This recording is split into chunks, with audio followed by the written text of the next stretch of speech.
ja, habe ich dann auch eben wirklich viel informiert, habe mit einigen Leuten gesprochen, auch mit Leuten, die wirklich vor 10 Jahren ihren Abschluss gemacht haben, die jetzt auch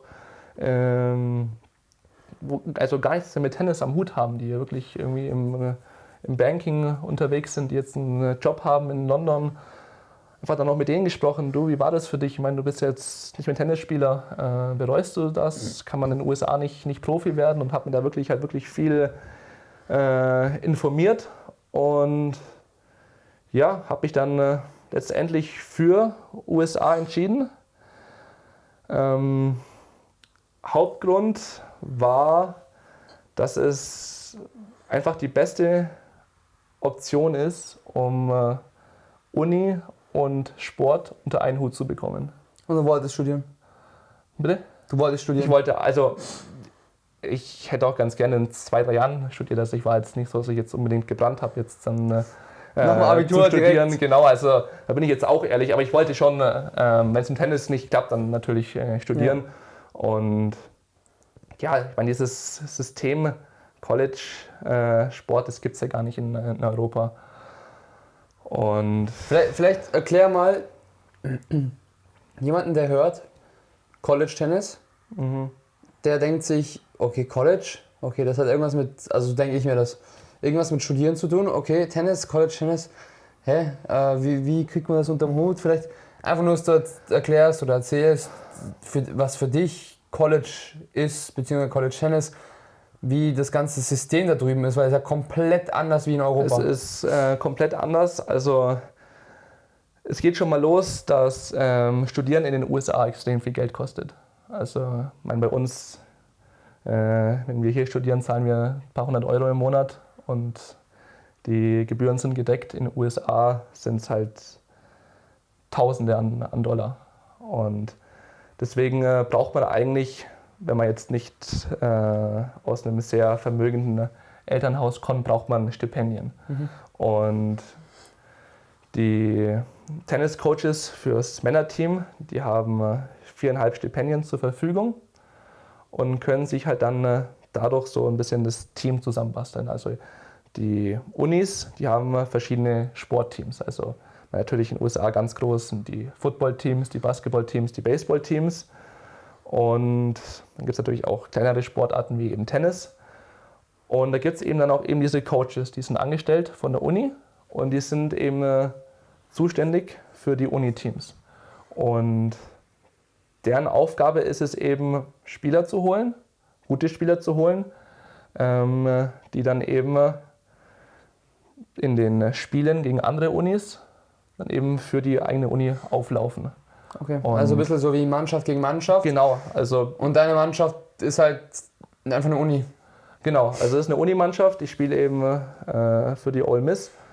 Und ja, man kommt im Endeffekt rüber eben über das Stipendium. Also das ist im Endeffekt die... Also die ködern euch so, indem sie sagen, hier, du kannst in Amerika umsonst studieren. Dafür spielst du für unser Team, du darfst auch dort bei uns mittrainieren, wir haben eine Truppe, wir haben Coaches, wenn es bessere Uni ist, haben wir auch Physio, Ernährungsberater, Genau. bla bla bla und so weiter und mit dem können sie euch angeln und sie sagen, wenn du nach 4 Jahren rausgehst, bist du im Tennis besser, sagen sie zumindest. Ja. Also und du hast fertig studiert, hast ein Studium, du bist dann auch anscheinend schlauer. Also im Endeffekt der Austausch ist so, sie zahlen dir das Studium oder finanzieren dir einen großen Teil des Studiums. Ich meine, nicht alle bekommen da alles bezahlt. Also vor allem, weil eben auch die Coaches nur 4,5 Stipendien haben beim Männerteam. Und im Endeffekt ist es ein 6 Einzel, 3 Doppel. Das heißt, 6 Spieler spielen auf jeden Fall und du willst dann schon mehr so Richtung 8, 9 Spieler im Team haben. Du hast aber nur 4,5 Stipendien. Das heißt, du kannst dann nicht jedem Spieler ein Vollstipendium geben. Ich meine, das wird nicht aufgehen. Aber sie finanzieren ihren Teil des, im Endeffekt Studiums, Trainings. Ich meine, du kommst dahin, du hast Tenniscoaches. Also bei mir ist es so, ich habe 2 bis 3 Tenniscoaches. Fürs ganze Team? Fürs ganze Team. Also wir haben 2, 3 Coaches, die sind nur zuständig für die 8, 9 Spieler im Team. Wir haben einen Fitnesscoach, der ist für uns zuständig und noch für, glaube ich, ein weiteres Team. Wir haben einen Physio, der ist nur zuständig für uns, der reist mit uns auf alle Spiele. Wir haben auch die Möglichkeit, mit einem Ernährungsberater zusammenzuarbeiten, mit einem Sportpsychologen. Wir, ja, Alter, es ist ihr wirklich, seid ja komplettes Profiteam. es sind paradiesische Verhältnisse. Also ich meine, du kommst hin, du bekommst natürlich erstmal Uniklamotten, das ist schon mal geil. Das Erste, was du bekommst, ist, du bekommst schon mal deine so Shirts, du wirst gesponsert von der Uni, überall steht dann der Uni-Name drauf. Und, das ist ein ganz anderes Gefühl, gell? das ist natürlich schon mal ein cooles Gefühl. Und ja, du hast dann da Plätze, die sind im Endeffekt nur für dich und natürlich auch für das Mädelsteam, sind nur für dich da können nur ihr spielen. Es gibt eine Sechsfeldhalle, wo im Endeffekt nur du spielen kannst, die ist immer verfügbar für dich. Du kannst immer dort trainieren, wann du magst, solange du willst. Es sind Bälle da, die Coaches sind da. Im Endeffekt, du zahlst halt im Endeffekt, je nachdem wie dein Stipendium ist, zahlst halt einen kleinen Teil oder einen großen Teil oder halt nichts, je nachdem, was du halt eben für einen Deal hast. Und dann kannst du eben dort dann an der Uni studieren und halt eben auch dann deinen Sport ausüben. Also es gibt jetzt nicht nur College Tennis, sondern wie schon gesagt, diese Möglichkeit gibt es für sehr viele Sportarten. Ich überlege mir gerade so, was ist gut, die machen das, schön und gut, aber was ist deren Benefit, weißt du? Deren Benefit ist, die werden ja von der Uni bezahlt, die Coaches, und für die Uni ist es einfach Ein Prestige. Prestige. Ich meine, es ist natürlich für die schon auch toll, wenn die dann sagen können, ja, das Tennisteam ist National Champion oder unser Tennisteam ist eines der besten 10 Teams im Land. Ich meine, klar, wir als Tennisteam machen im Endeffekt, wir generieren auch kaum Einnahmen. Oder was heißt kaum, wir generieren eigentlich keine Einnahmen. Aber wenn halt dann das Footballteam erfolgreich ist, ja, da machen die halt dann auch wirklich gut Geld. Also macht dann die Uni halt auch Geld. Ich meine, unser Footballstadion, so ein bisschen, dass halt auch unsere Zuhörer und Zuschauer eine Vorstellung haben. Unser Footballstadion hat eine Kapazität von 70.000. Alter, das ist wie wenn du in einer scheiß Allianz Arena bist. Ja, genau. Und es ist aber jetzt nicht Profisport, sondern es ist College-Sport. Und College-Sport ist Amateursport. Genau, es ist Amateursport und unser Stadion ist eigentlich noch ein kleines Stadion. Also es gibt halt auch einige Stadien, da können über 100.000 Leute drin sitzen. Und es ist schon krass. Und dann kann man sich natürlich denken, dass dann, wenn ein Stadion voll ist und das Team spielt gut, dann kommen natürlich Einnahmen, nicht nur durch die Fans, sondern auch durch die Fernsehverträge. Und was natürlich auch ist in den USA, dass es da auch sehr viele Gönner gibt im Endeffekt, die dann auch die Uni finanziell supporten. Und ja, also ich meine, es ist der Benefit von dem unglaublich guten Tennis-Team ist jetzt nicht so extrem wie eben von dem unglaublich guten Football-Team oder Baseball-Team. Ja, aber trotzdem, ich meine... Aber natürlich ist für die Uni auch toll zu sagen, ja, unser Tennisteam ist eines der besten Tennisteams im Das ist ein Land. Unterschied, ob du sagst, mein Footballteam ist 10. im Land oder mein Tennisteam ist Nummer 1, hat die Nationals gewonnen. Ich meine, natürlich schon cool für die Uni. Ja. Typisch Army eigentlich, oder? Ja, in den USA gibt es für alles Rankings im Endeffekt und jeder will bei den Rankings so hoch wie möglich kommen. Ja. Und was es dann für Rankings sind, ist dann auch zweitrangig. Also in irgendeinem Ranking bist du dann immer die Nummer 1, oder? Ja, sollte man meinen. Vielleicht jetzt raus aus dem Benefit von College und so weiter, einen Schritt zurück. Deine Entscheidung war dann eigentlich, dass du gesagt hast, okay, ich kann Uni und Tennis verbinden. Wer hat dir da geholfen, außer jetzt Leute, die du gefragt hast, also Leute, die selber schon mal auf dem College waren? Vielleicht Mama, Papa, Family, denke ich mal, wie kam da die Entscheidung, wie standen die dazu und so weiter?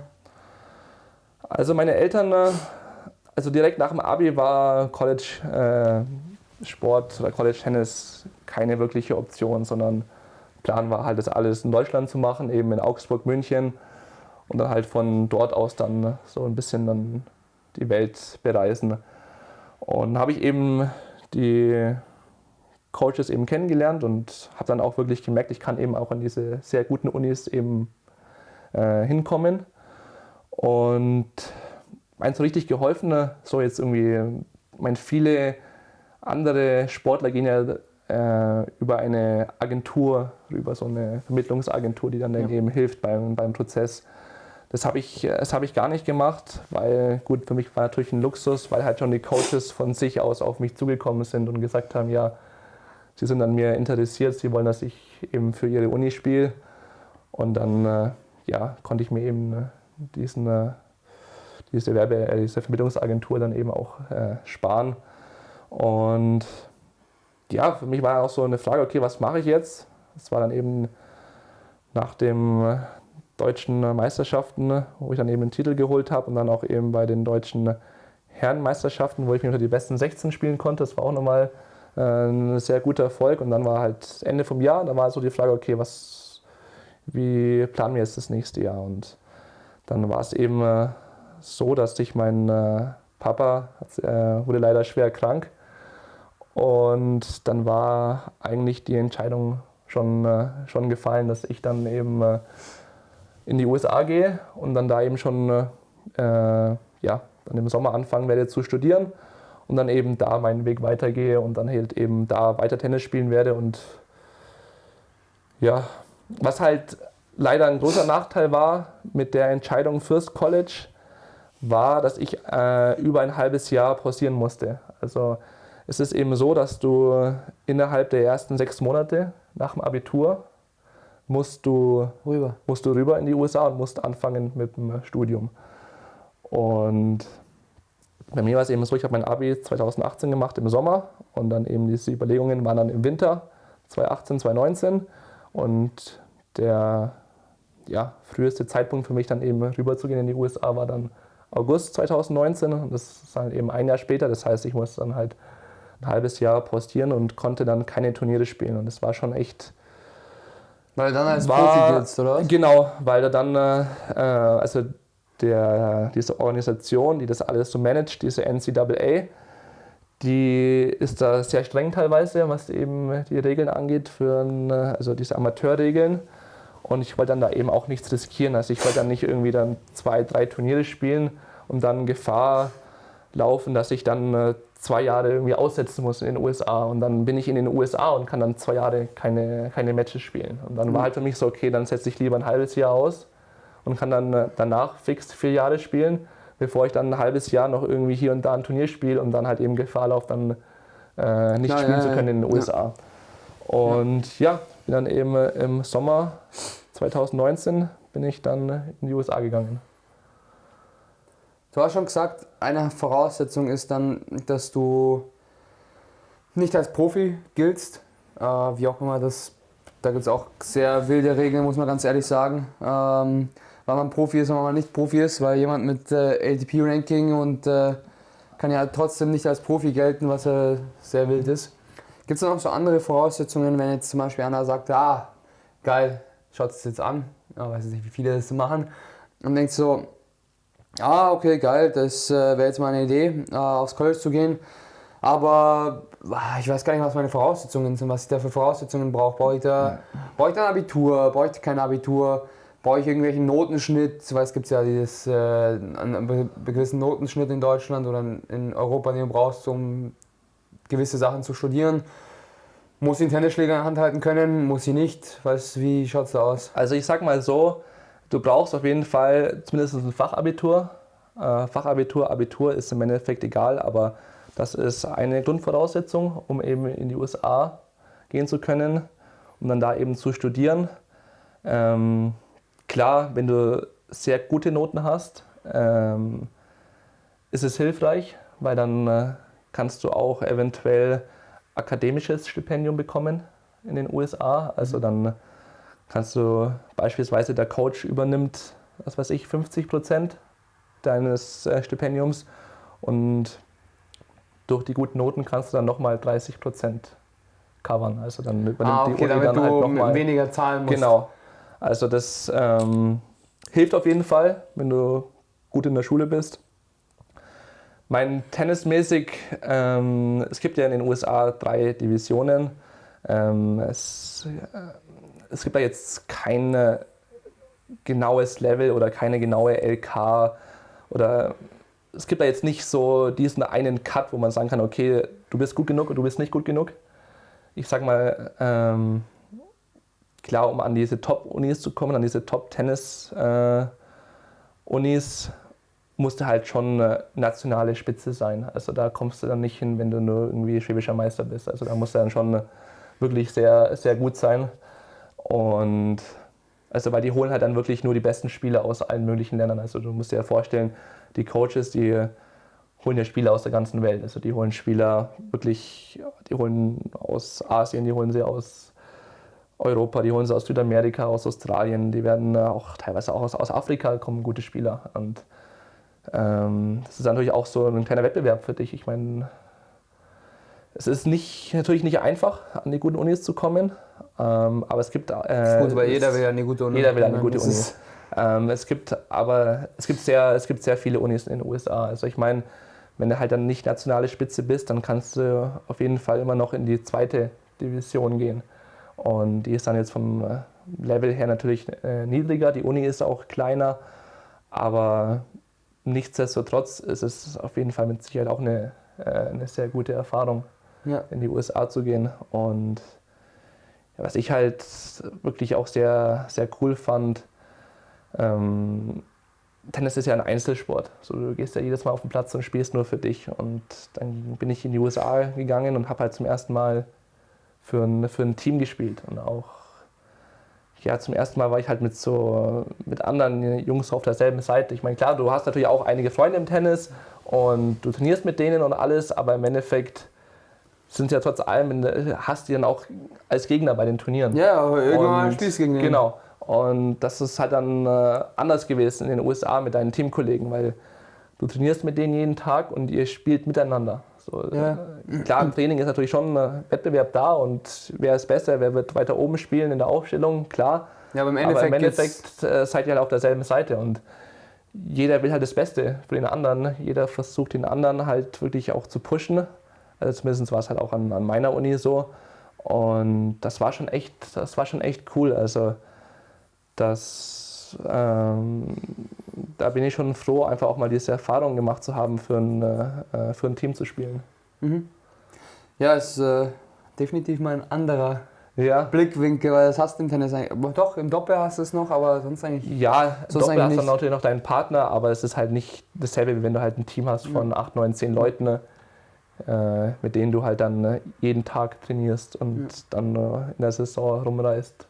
Und Jetzt gehen wir mal davon aus, kurzes Beispiel, Fallbeispiel. Dennis ist 18 Jahre alt, ist deutscher Meister im Doppel geworden, hat sich unter die besten 16 gespielt. Hat sich nicht das Kreuzband gerissen. Hat sich nicht das Kreuzband gerissen, hat genau die gleichen Erfolge wie du damals. Und es kommt einer und sagt, hey, Ole Mist, da hier, super Uni, Mississippi, cool, machen wir nicht. Wie ist denn der ganze Prozess von, er spricht dich an, da muss man ja irgendwelche Tests machen, ob man Englisch kann oder nicht, dann zu irgendwelchen, da gibt es ja wirklich, wenn du da kurz in die Materie reingehst, kurz in Details reingehst, da gibt es ja so viel, was du aufmachen kannst. Da fängt er an mit Konten, die du da öffnen musst, dann steuerlich, keine Ahnung, weiß nicht da bist du ja komplett weg vom Tennis. Was gibt's denn, wie geht so ein Prozess los? Also ich meine, klar, du musst dich irgendwann entscheiden für die Uni. Dann musst du die Papiere erstmal unterschreiben und dann musst du auch Sprachtests nehmen. Also ganz normale, also ein Sprachtest, weil du eben aus Europa kommst oder eben nicht aus den USA kommst. Und dann gibt es aber auch noch einen Test, so war es bei mir damals, mittlerweile hat sich das auch ein bisschen geändert. Da musste ich aber noch einen Test nehmen, das nennt sich entweder SAT oder ACT und den müssen auch die Amerikaner nehmen, um eben in die Uni reinzukommen. Und das ist genau der gleiche Test, den die Amis schreiben, den dann eben auch du schreiben musst in Deutschland. Also ich musste eben diese zwei Tests schreiben und weil ansonsten ist dann eigentlich nicht mehr viel. Also ich meine, wie tough sind die? Wenn du dich ein bisschen darauf vorbereitest, es ist auf jeden Fall machbar. Also es ist nichts, wovon man eine große Angst haben muss. Nochmal davor, du unterschreibst ja die Papiere. Ja, aber ich meine... wie handelt ihr das aus? Sagt er dann, ey, Luki, ich gebe dir 100%. Oder sagt er hier 80 und dann sagst du, nee, 100 und dann, weißt so ein bisschen türkischer Basar. Ich meine, es ist halt unterschiedlich. Es ist für jeden Spieler unterschiedlich. Bei mir war das relativ easy. Ich habe da gleich ein sehr gutes Angebot bekommen und habe dann Willst auch du sagen, mir oder nicht? also ich habe dann halt mir war dann auch relativ schnell klar, okay, das ist eine sehr gute Option bei Ole Miss und wollte dann auch, weil Gefühl war es so, ich sage eine Uni ab und es kamen 3 neue dazu. So, und dann habe ich mir auch selber auch jetzt so eine Deadline gesetzt, okay, ich will jetzt innerhalb von den nächsten 2 Wochen will ich jetzt eine Entscheidung treffen, was mit meinem Leben ist. Warst du ein Harry Kane, oder? Ja, weil so, ich wollte halt schon wissen, okay, ich muss mich jetzt mal bald entscheiden. So, ich kann da jetzt nicht mit 25, 30 Coaches da zeitgleich irgendwie in Kontakt sein, sondern ich muss jetzt mal so ein bisschen Nägel mit Köpfen machen und muss mich jetzt für eine Sache entscheiden. Und ja, das Angebot von Ole Miss war halt wirklich top. Also ich habe da dann eben auch sehr, sehr gutes Stipendium erhalten. Und habe mich dann eben, weil das kann man sich ja denken, dass das dann ist, also was sehr gut bedeutet. Und halt sehr gut halt auch durch meine Noten. Wo dann halt in der Schule in Deutschland? Ja, genau. Also aber hat der SAT und der andere Test was damit zu tun? haben auch geholfen, klar. Also ich habe da auch dann eben ganz gute Scores gehabt. Und es wird dann alles so ein bisschen mit einbezogen in die in diese Kalkulation, wie dann eben die Stipendien vergeben werden. Und ja, habe mich dann wirklich auch relativ schnell dann schon im Februar, glaube ich, dann noch für Ole Miss entschieden. Und also da war jetzt bei mir nicht viel irgendwie verhandeln. Der Coach sagt 60, ich sag 90, er sagt 65, sondern er macht ein Angebot. Und das Angebot war im Endeffekt gleich schon sehr gut. Ich habe dann gesagt, du, wenn er ein Angebot macht, hast du im Endeffekt, glaube ich, 2 Wochen Zeit, dir das zu überlegen. Und ich habe dann eben auch überlegt, noch mit ein paar anderen Unis gesprochen, aber dann war Ole Miss am Ende die beste Option, meiner Meinung nach. Und der Prozess war jetzt nicht schlimm. Ich meine, dann gehst du auf so eine Webseite und meldest dich an für dein Studentenvisum, dann gehst du ins Konsulat nach München und holst es ab oder beantragst es und ja, machst halt, so einfach, es ist kein Hexenwerk, sondern also holst halt das Visum, schreibst die 2 Englischtests und ich muss dann noch meine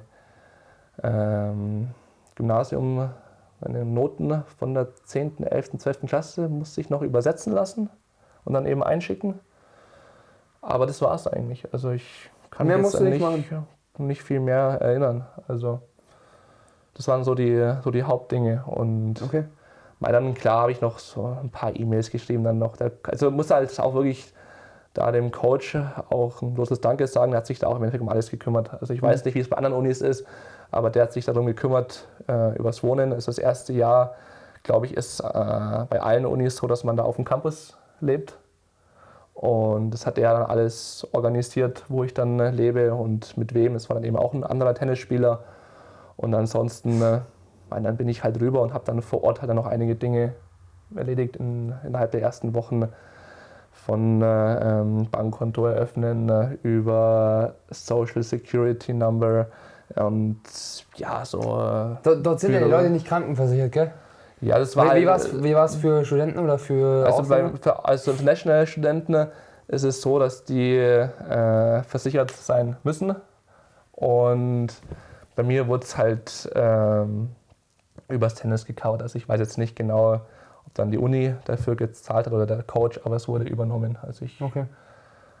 Also es war halt wirklich, es ist halt ein Traum im Endeffekt. Da wird halt dir wirklich sehr viel abgenommen im College. Ja, und jetzt gehen wir mal zum Tennis über. Ja.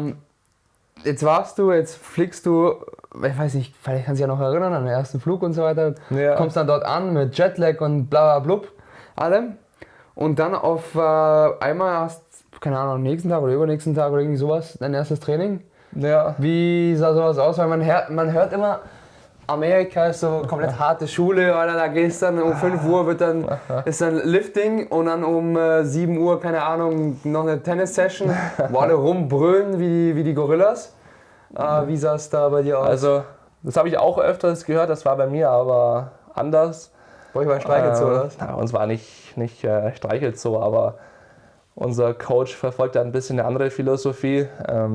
Also ich weiß noch, bei meinem ersten Flug, ich bin dann eben auch mit einem anderen Teamkollegen zusammengeflogen und dann waren wir in Chicago am Flughafen und waren wir in irgendeinem Burger-Restaurant und dann hatte ich schon das erste kleine Problem. Ich habe dann nicht gewusst, was halt Serviette heißt auf Englisch. So, ich habe mich natürlich schon so ein bisschen vorbereitet, klar auch durch die Sprachtests, aber du merkst halt dann schon, dass das Schulenglisch halt nur zu einem gewissen Punkt reicht. Und wenn du halt dann vor Ort bist, dann merkst du halt, dass es auch ein paar Wörter gibt, die du halt nicht weißt.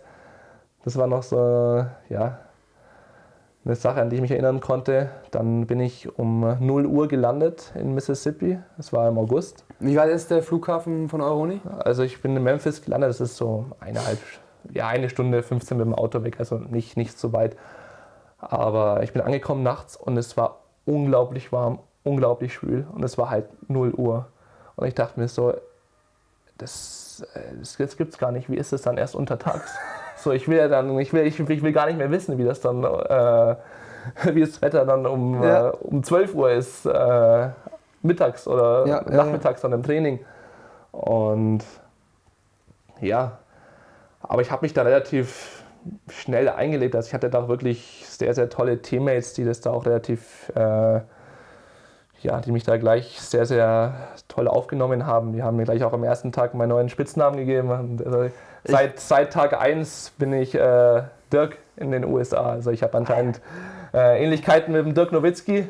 Ich kann mir schon vorstellen, die Leute in den Kommentaren hauen raus. Welche Tennisspieler ist denn das? Ja. Ist nicht Dirk Nowitzki? Ja, also seit dem ersten Tag bin ich der Dirk. Also die Amis sagen ja Dirk. Und ja, das war auch eben ganz witzig. Und zum Training. Also ich meine, klar, das Training ist schon hart. Also es ist nicht so, dass wir da jetzt nicht trainieren.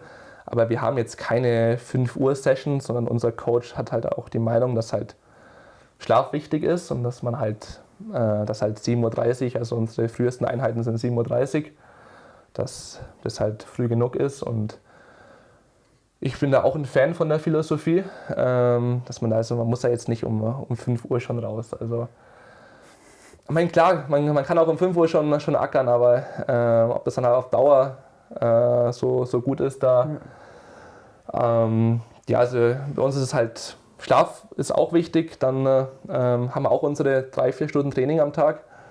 Aber das ist jetzt nicht so hartes Schleifen, weil wir wollen von sich aus schon hart trainieren. Also wir brauchen da jetzt nicht noch jemanden, der da uns noch irgendwie zum Training peitscht, sondern wir haben da genug Eigenmotivation. Ja, musst ja irgendwo haben. Ja, also. Vor allem, ihr seid eine unglaubliche Uni. Ich meine, was hast du gespielt im ersten Jahr?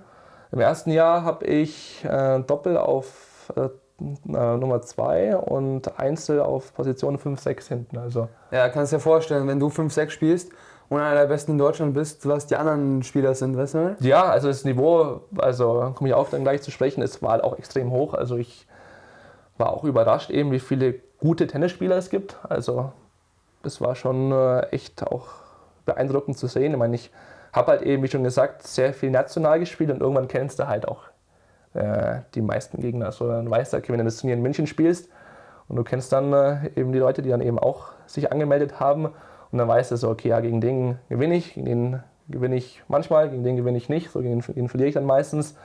Und dann hast du halt so eine Ahnung, wo du halt bist, so grob. Und dann in den USA spielst du halt dann gegen auch sehr viele Leute, die du halt noch nie in deinem Leben gesehen hast. Du hast noch nie was von denen gehört. Und die spielen aber echt gut Tennis. Und dann wird dir erst so bewusst so, boah, hey, es gibt echt viele. Es gibt mehr als nur die paar in Deutschland. Es gibt mehr als nur die paar in Deutschland und in Österreich oder Schweiz, die man halt noch so kennt von den Turnieren, sondern es gibt halt wirklich extrem viele gute Tennisspieler. Und dass dieser Planet ist extrem groß und der hat sehr viele Ecken, wo sehr viele gute Tennisspieler herkommen. Und das war auch echt ein bisschen beeindruckend dann erst also zu sehen, dass, ich will jetzt nicht sagen, ich bin da jetzt hingekommen mit dem Mindset, ich hau jetzt alle weg, aber ich habe jetzt nicht erwartet, dass es so eine große Breite an guten Spielern gibt. Also mir war schon klar, dass es gute Spieler gibt, aber nicht, dass es so viele gute Spieler gibt. Wenn du es mal vergleichst mit Deutschland, Training oder auch Matches, wie läuft das Ganze ab? Ja. Meinst du jetzt Training, Unterschiede USA, Deutschland? Ja, oder, genau. Oder du hast ja gesagt, in Deutschland war so, der Marc Meigel, bei dem du warst, der hat es versucht halt sehr, einen Spielstil sehr offensiv zu gestalten. Ja. Und ich weiß nicht, wie viel du in Deutschland trainiert hast, das hast du auch nicht gesagt damals. Aber du hast ja gesagt, relativ viel. War es dort mehr, weniger, gleich viel, intensiver, weniger intensiv? Wurde der Fokus auf was wurde Fokus gelegt? Also ich habe mich auf jeden Fall erstmal körperlich weiterentwickelt in den USA. Ich habe dann wirklich da auch zum ersten Mal angefangen, auch wirklich Krafttraining zu machen, auch wirklich so wenige Wiederholungen, aber schon schwere Gewichte. Und da habe ich auch echt zugelegt. Also wenn ich da so mir noch so Bilder anschaue, so vom August, bevor ich rübergeflogen bin und dann so nach dem ersten Jahr habe ich extrem zugelegt körperlich. Tennismäßig, ja, im Endeffekt wurde dann so die Schiene ein bisschen weitergefahren, also auch so ein bisschen offensiver spielen in den USA. Das ganze College-Tennis wird auf Hartplatz gespielt und Hartplatz ist ja im Endeffekt schneller als Sand. Vor allem in der Halle ist es meistens schneller als Sand und ist dann natürlich zum Vorteil für Spieler, die halt offensiver spielen. Und deswegen, also in den USA war es halt auch so, dass ich mich da halt eben weiterentwickeln sollte, so im Endeffekt an denselben Dingen. Aufschlag, Return, Spiel nach vorne, was in den USA auch trainiert wurde, was zum ersten Mal wirklich trainiert wurde, also was ich zum ersten Mal trainiert habe, war Doppel. Also ich habe noch nie Doppel trainiert eigentlich in Deutschland und bin dann in den USA und dann hat man da auch wirklich einige Doppel-Sessions, weil eben Doppel auch ein Bestandteil ist eben von diesen von den Spieltagen, wo man dann gegen andere Unis spielt. Und das war ein sehr großer Unterschied zum Training daheim, dass man da halt dann auch wirklich dann eben zu viert auf dem Platz steht und halt dann Doppelübungen macht. Ja, das hast du. Gut, für was machst du es auch in Deutschland? Es gibt ein einziges nationales Turnier, was ich weiß, wo es Doppel gibt. Ja. Deswegen ist es ein bisschen tough. Aber vielleicht, weil du gesagt hast, so ein Bestandteil, wie der Spieltag läuft ganz anders ab. Vielleicht erklärst du mal den Spieltag, weil Leute, die sich in deutschen Liga spielen oder in Österreich oder wie auch immer, da ist ja immer, also meistens immer 6 Einzel und dann 3 Doppel. Und wenn schon 5-1 steht, dann werden die Doppel aufgeteilt. Oder 4-2, wenn die Gegner sagen, ja, das können wir nicht mehr gewinnen, weil wir haben den Verletzten oder so im Team, dann wird aufgeteilt. Dort ist es ganz anders, oder? Es ist andere Zählweise. Es ist jetzt auch im Endeffekt 3 Doppel, 6 Einzel. Aber in den USA wird mit den Doppeln gestartet. 3 Doppel. Also das Team, das eben 2 aus den 3 Doppeln gewinnt, bekommt dann einen Punkt. Und danach werden 6 Einzel gespielt und jedes Einzel ist dann nochmal ein Punkt. Also es ist im Endeffekt, gibt es 7 Punkte. Also wenn ein Team 4 Punkte hat es gewonnen. Und dann Unterschiede sind auch in den USA wird Einzel wie Doppel No-Ad gespielt. Also sobald es 40 beide steht, wird der nächste Punkt entscheiden, wer das Spiel gewinnt. Da habe ich auch am Anfang erstmal ein bisschen kämpfen müssen, weil ja, wenn ich da dann so einen No-Ad-Punkt verloren habe, dann war das so ein bisschen immer im Hinterkopf drin. So, boah, hätte ich diesen einen Punkt gewonnen, dann wird es halt jetzt 4-2 stehen und nicht 3-3 und so. Und das hat ein bisschen gebraucht, eben dann mich an diese neue Zählweise zu gewöhnen. Dann wird auch, also wenn der Aufschlag die Netzkante berührt und ins Feld geht, wird weitergespielt. Also es ist No-Let. Das hat auch ein bisschen gebraucht. Da habe ich auch ab und zu dann mal den Ball gestoppt und gedacht habe, okay, es ist nochmal erster Aufschlag, aber ja, wird dann. Ich hoffe mal, dass du nicht der Erste und der Letzte warst. Ein bisschen, ich war mit Sicherheit nicht der Erste und auch nicht der Letzte. Das kommt immer wieder mal vor, aber das waren halt auch noch so Momente, an die ich mich noch erinnere, in meinem ersten Jahr, wo ich eben auch gedacht habe, okay, ist doch ein bisschen anders in den USA. Und klar, allgemein dann eben, also auch diese Spieltage, die Stimmung ist ganz anders. Also das sind dann auch einige Zuschauer da, vor allem halt eben auch andere Studenten und die machen halt richtig Stimmung. Also es ist nicht so wie jetzt bei den Profis, wo halt immer wirklich Stille sein muss im Stadion, weil die ansonsten nicht spielen können, Sondern in den USA ist es so, durch das, dass halt auch mehrere Matches gleichzeitig laufen, hast du konstant